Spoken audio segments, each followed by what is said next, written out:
Good morning, students. Last class I was explaining with respect to atomic mass, how exactly to weigh the atoms, how to determine their mass. Okay, and I had given you an example of carbon 12 that is used as a standard atom. But there are few points that I had missed out, which I want to deal with those points in this video. Let's see what are those points. Initially, 1/6 of an atom of a naturally occurring oxygen was taken as a standard unit because of the following two reasons. Before, oxygen was used as a standard unit. So how much was 1 AMU considered? It was the 1 AMU were considered as a 1/16 the mass of the oxygen atom.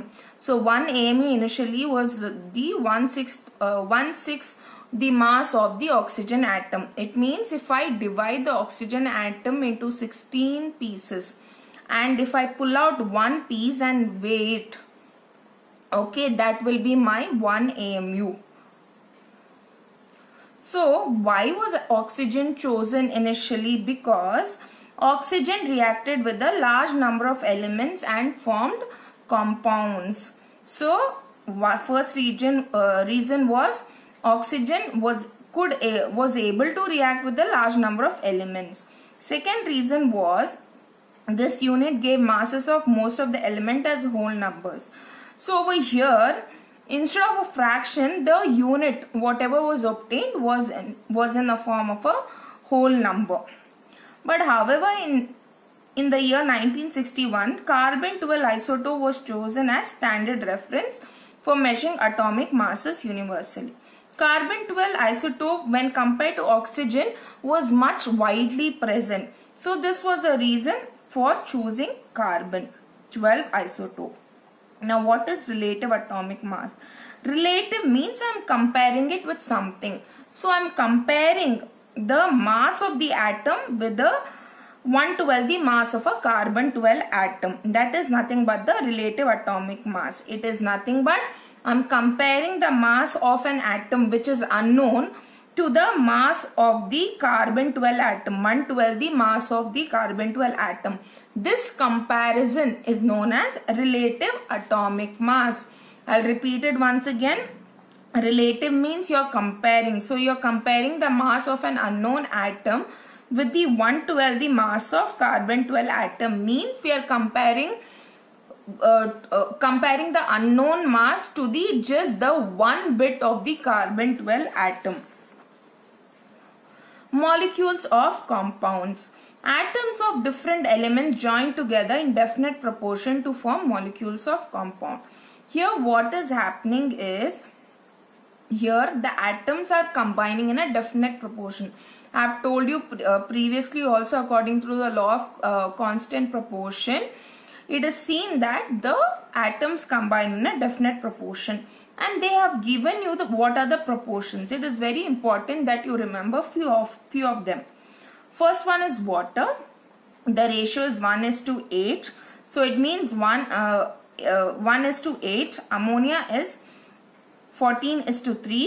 Carbon dioxide is 3:8. Hydrogen is 1:16.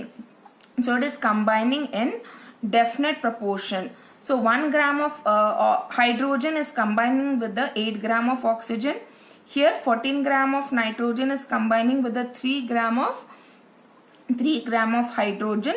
So accordingly, so these atoms are combining in a definite proportion to form compounds. Next, moving on to water ions. When atoms, group of atoms or molecule lose or gain electron, they become charged. These charged species are known as ions.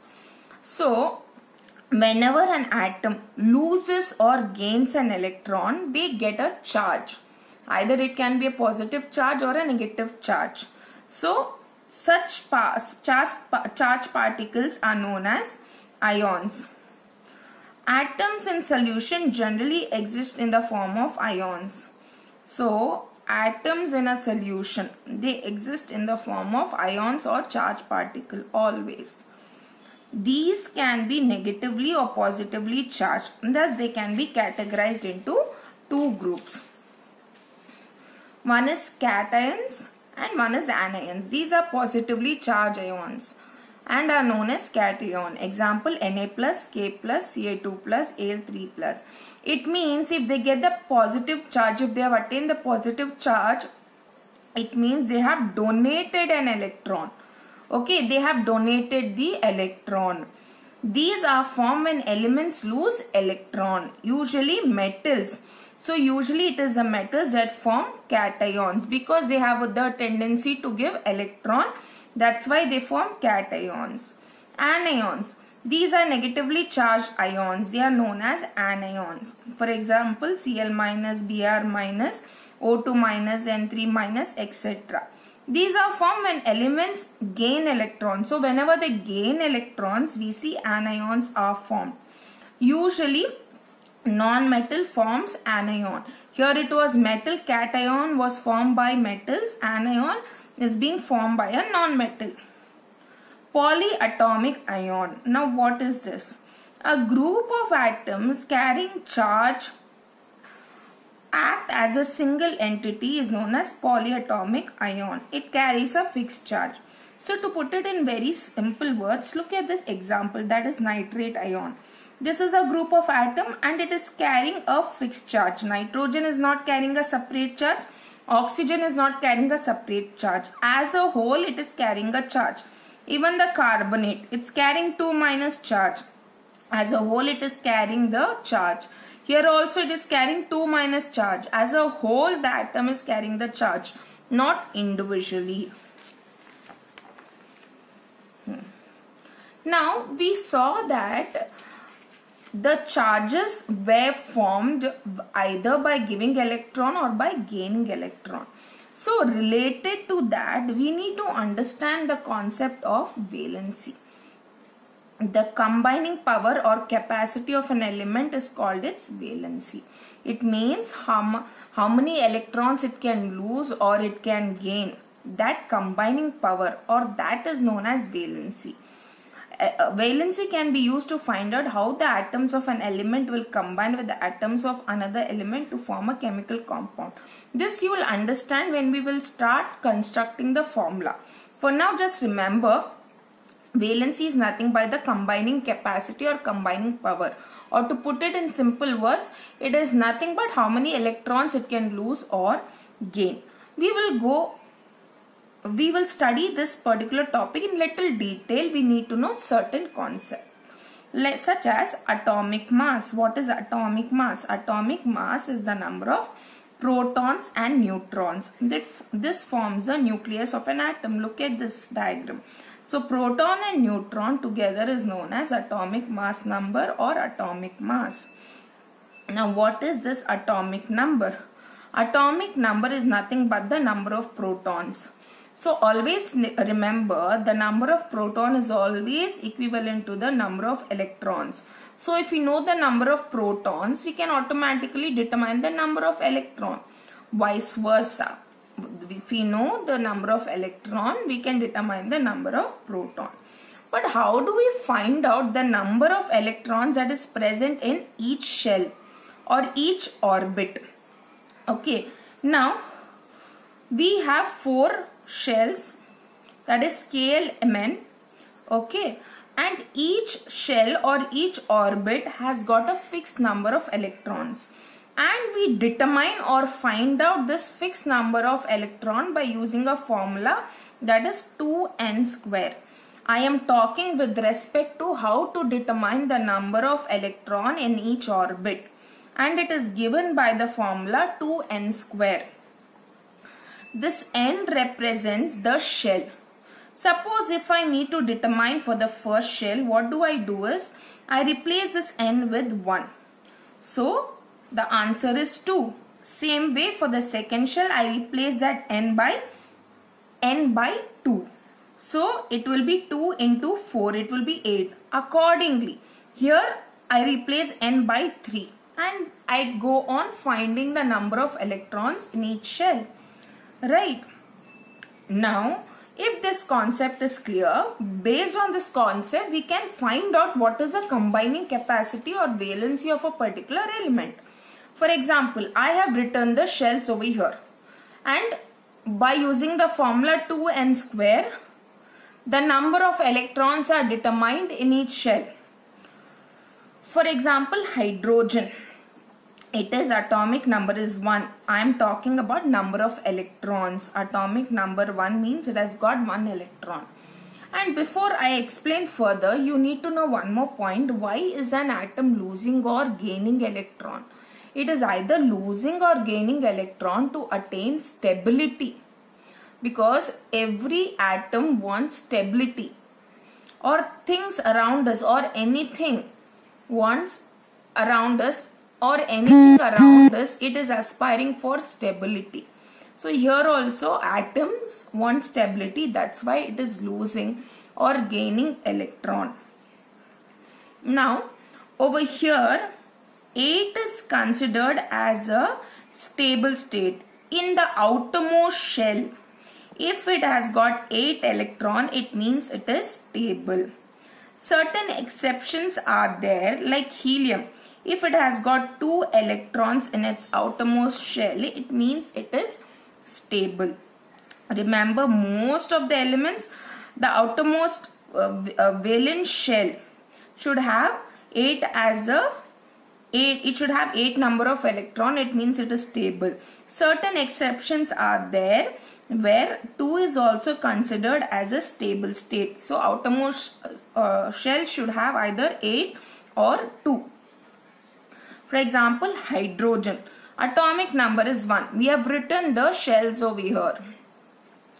For K, it is 1. It is just the number of valence electron over here is just 1. But we know to attain stability, I have told you, it either needs 2 or 8. So how many electrons should it gain? It should gain 1 electron. So my valency is 1. So the combining capacity is 1. So it needs to gain 1 electron. So the combining capacity is 1. Helium. Helium atomic number is 2 and it has got 4 shells and 2 electrons are filled up in K shell. What is the combining capacity? It will be 0 because I have told you 2 is a stable state. So helium is an exception. So 2 is a stable state for this. So it will not lose or gain any electron. Whereas lithium, we see K shell has got the capacity 2. So 2 electrons are filled here. Next shell L has got the capacity 1. So I have told you either it should be 2 or 8. So here it is better to lose 1 electron. So what is happening is here it is losing 1 electron and 2 is a stable state. So it is attaining a stable state, that is 2, by losing an electron. Beryllium, atomic number 4. We are filling up the shell. K maximum capacity is 2, L is 2, and over here it is ready to lose 2 electrons so that it can gain the 2 electrons, so that it can attain the stable state. Boron, it is 5 over here. K shell 2 has been filled. L shell it is 3. 3 plus 2 is 5. So it is ready to lose 3 electrons so that so that 2 electrons is achieved. That is a stable state. So 3 electrons are lost. So valency is 3. So same way, try to do it for carbon, nitrogen, oxygen, fluorine, neon and sodium. Try to work this out, then only you will understand. If you don't work it out, you will not understand. During this process, you need to remember, first you need to know K, L, Mn are the shells. How do we find out the maximum number of electrons? By using this formula 2n square. Replace n with the number of shell and you will get the maximum number of electrons present in each shell. So based on that, you figure out what will be the valency, whether it can lose or gain. I have told you either it wants to attain the 8 octet configuration, or certain exceptions are there where 2 is a stable state. So accordingly, by means of practice, you will understand what will be the valency of a particular element, and you need to know the names of the elements till atomic number 20. Okay, I have done it till 11 over here. I've just written the name of the elements till 11 in your textbook. Okay, it is given till 18, but you need to know till 20. Figure out what are the 20 elements and try to find out the valency. Thank you.